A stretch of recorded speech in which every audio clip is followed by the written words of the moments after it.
ಜಿಲ್ಲಾಡಳಿತ, ಜಿಲ್ಲಾ ಪಂಚಾಯಿತಿ ಹಾಗೂ ಆಯುಷ್ ಇಲಾಖೆ ಸಹಯೋಗದಲ್ಲಿ ಚಿಕ್ಕಬಳ್ಳಾಪುರದಲ್ಲಿ ನಿನ್ನೆ ವಿಶ್ವ ಯೋಗ ದಿನಾಚರಣೆ ಅಂಗವಾಗಿ ಜಿಲ್ಲಾ ನ್ಯಾಯಾಲಯ, ಕೆಎಸ್ಆರ್ಟಿಸಿ ವಿಭಾಗೀಯ ಕಾರ್ಯಾಗಾರ ಮತ್ತು ನಗರ ಪೊಲೀಸ್ ಠಾಣೆ ಆವರಣದಲ್ಲಿ ಸಿಬ್ಬಂದಿಗೆ ಯೋಗಾಭ್ಯಾಸ ನಡೆಸಲಾಯಿತು.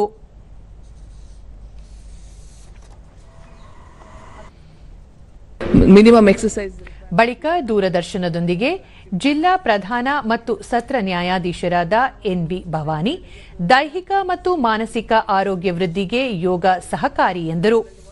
ಅಂತಂದ್ರೆ ಯೋಗಾಸನ ಬರೀ ನಮ್ಮ ಬಾಡಿಗೊಂದು ಎಕ್ಸಸೈಸ್ ಅಲ್ಲ, ಅದರಲ್ಲಿ ನಮಗೆ ಇವತ್ತು ಪ್ರಾಣಾಯಾಮದಲ್ಲೂ ಕೂಡ ಸುಮಾರು ಬ್ರೀತಿಂಗ್ ಎಕ್ಸಸೈಸ್ ಕೂಡ ಹೇಳ್ಕೊಟ್ಟಿದ್ದಾರೆ.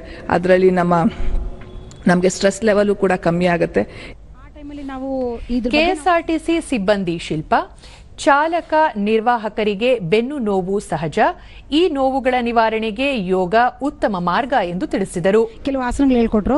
ಮತ್ತೆ ನಮ್ಮ ಡ್ರೈವರ್ ಕಂಡಕ್ಟರ್ಗೆ ಮೇಯ್ನು ಬ್ಯಾಕ್ ಪೇನ್ಸ್ ಎಲ್ಲ ಜಾಸ್ತಿ ಬರ್ತದೆ, ಮತ್ತೆ ನಿಂತ್ಕೊಂಡಾಗಲಿ ಡ್ಯೂಟಿ ಮಾಡೋದಕ್ಕೆಲ್ಲ ಅದಕ್ಕೆ ಕೆಲವು ರೀತಿ ಆಸನಗಳು ಹೇಳ್ಕೊಟ್ರು. ಕೆಲವು ತಾಡಾಸನ ಅಥವಾ ವಜ್ರಾಸನ ಅವೆಲ್ಲ ಮಾಡಬೇಕು ಅಂತೆಲ್ಲ ಹೇಳ್ಕೊಟ್ರು. ತುಂಬಾನೇ ಹೆಲ್ಪ್ ಆಯಿತು. ಕೆಎಸ್ಆರ್ಟಿಸಿ ಸಹಾಯಕ ಆಡಳಿತಾಧಿಕಾರಿ ಗುರುಶಾಂತ್ ಯೋಗಾಭ್ಯಾಸದಿಂದ ದೇಹ ಮತ್ತು ಮನಸ್ಸಿನ ಚೈತನ್ಯ ಹೆಚ್ಚಾಗುತ್ತದೆ ಎಂದು ಅಭಿಪ್ರಾಯಪಟ್ಟರು. ಕೆಎಸ್ಆರ್ಟಿಸಿನಲ್ಲಿ ನಮ್ಮ ಚಾಲನಾ ಸಿಬ್ಬಂದಿಗಳು ಈ ಒತ್ತಡದ ಒಂದು ಕಾರ್ಯದಲ್ಲಿ ಈ ಒಂದು ಯೋಗ ಇವತ್ತೇನು ಕಲಿಸ್ಕೊಟ್ಟಿದ್ದಾರೆ ಈ ಆಯುಷ್ ಇಲಾಖೆಯವರು, ಇದರ ಒಂದು ಸದುಪಯೋಗ ಪಡ್ಕೊಂಡ್ರು ಈ ಒತ್ತಡದಿಂದ ಅವರ ಮನಸ್ಸನ್ನ ಬಹಳ ಹಗುರವಾಗಿ ಮಾಡ್ಕೋಬಹುದು.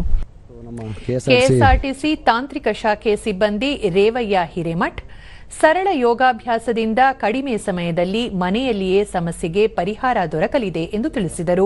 ನಮಗೆ ಈ ಬ್ಯಾಕ್ ಪೇನು ತುಂಬ ಕಾಡುತ್ತೆ ನಮ್ಮ ಮೆಕ್ಯಾನಿಕ್ಸ್ಗೆಲ್ಲ.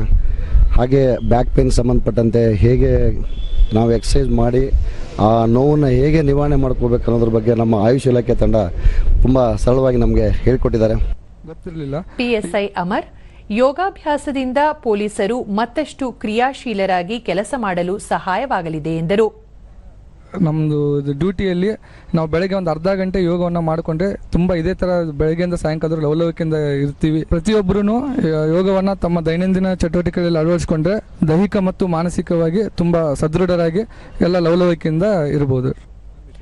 ಜಿಲ್ಲಾ ಆಯುಷ್ ಅಧಿಕಾರಿ ಸುಂದರರಾಜ್ ಯೋಗ ದಿನಾಚರಣೆ ಪ್ರಯುಕ್ತ ವಿದ್ಯಾರ್ಥಿಗಳು, ಬೋಧಕ ಬೋಧಕೇತರ ಸಿಬ್ಬಂದಿ, ಸರ್ಕಾರಿ ಇಲಾಖೆಗಳ ಅಧಿಕಾರಿಗಳು ಮತ್ತು ನೌಕರರಿಗೆ ಯೋಗದ ಮಹತ್ವವನ್ನು ತಿಳಿಸಿಕೊಡಲಾಗುತ್ತಿದೆ ಎಂದರು. ಶಾಲಾ ಕಾಲೇಜುಗಳಲ್ಲಿ ಕಾರ್ಯಕ್ರಮವನ್ನು ಹಮ್ಮಿಕೊಂಡು ಯೋಗವನ್ನು ಪ್ರೋತ್ಸಾಹಿಸ್ತಾ ಇದ್ದೀವಿ. ಆರೋಗ್ಯಕ್ಕಾಗಿ ಯೋಗವನ್ನು ಪ್ರೋತ್ಸಾಹಿಸ್ತಾ ಇದ್ದೀವಿ.